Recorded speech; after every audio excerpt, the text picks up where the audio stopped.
Titan Ultra, handa na mag-all out para lang makakuha ng mga formidable players na kahit daw hindi star players basta susunod lang sa maayos na gameplay ay kukunin daw nila. Ayon mismo sa Titan Ultra owner na si Brian Kalantok na na-inspire daw siya ng todo sa Ross dahil sabi niya posible pala talaga na matalo ng Ross ang mga malalaking teams ng SMC. Una, nilaglag ng Ross ang isa sa pinakamagagaling na caliber team sa PBA ang San Miguel. Noong una, walang naniwala na magagawa pala ito ng Ross kasi sinasabihan nga sila na magiging intro boys daw ang Ross.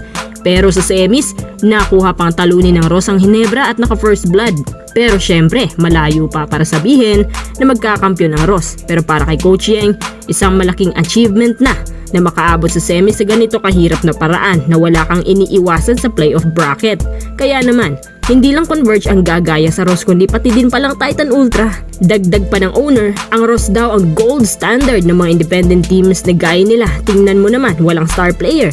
Halos puro rookies pero grabe ang hard work nila hanggang sa dulo. Pure talent lang at effort, fast-paced style ang pinapakita nila para bang sila pa ang nag-NSD na mantra sa gabing yun. Ang tanong, kakayanin bang maging isang another rain or shine ng Titan Ultra? Ang sagot, pwedeng oo, pwede ding hindi. Una, saan sila kukuha ng coach na gaya ni Coach Yeng Giao kung gumawa ng shots? Ibang system ni Coach Yeng ngayon. Pinakaayaw niya yung isolation. Kaya nag-a-ISO ang mga players niya kahit saglit lang nagagalit siya dahil di naman talaga ganyan ang system niya.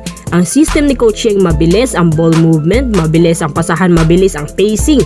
Kaya madalas nakaka-open shot sila dahil mabibilis din ang spacing. Sa pamamagitan ng mabilis na galawan, nasisira din ang depensa ng bawat isa.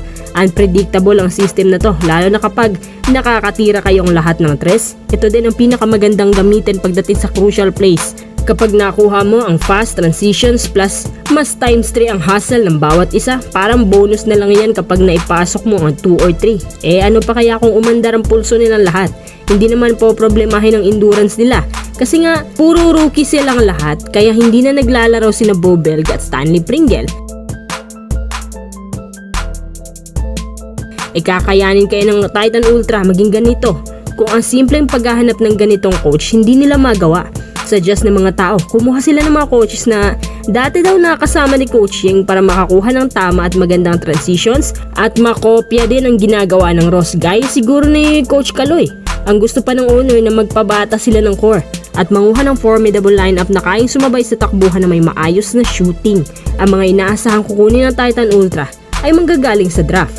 Kapag ang Titan Ultra ang pangalawang pipili sa draft, posible naman na makakuha sila ng maayos na lineup. Halimbawa, kung magpa-draft sina Escamis, Kian Baclaan, sila din na galing Ateneo or Mike Phillips sa Lasal. Tapos manguha sila ng legit na guard na parang RJ Abrientos din gaya ni JD Kagulangan. Pwede din si Figueroa or si Escobar.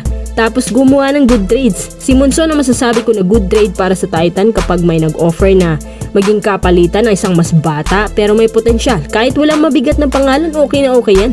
Halimbawa, Mike Nieto or kahit si Ray ng Batak, tanggapin nila. Sa Ross din galing yan. Sa Ross, hindi na uso yung magaling pero may edad. Dapat mabibilis talagang binti. Ngayon ang problema dito, paano mo gagawin ng mga to kung mismong Titan Ultra franchise namimigay ng mga players? Paano sila magiging solid niyan? Kung bigay sila ng bigay, hindi gaya ng Ross, hindi sila nagpapatinag na mamigay. Parang takot yata kay Coach ang mga players niya at mismo sila.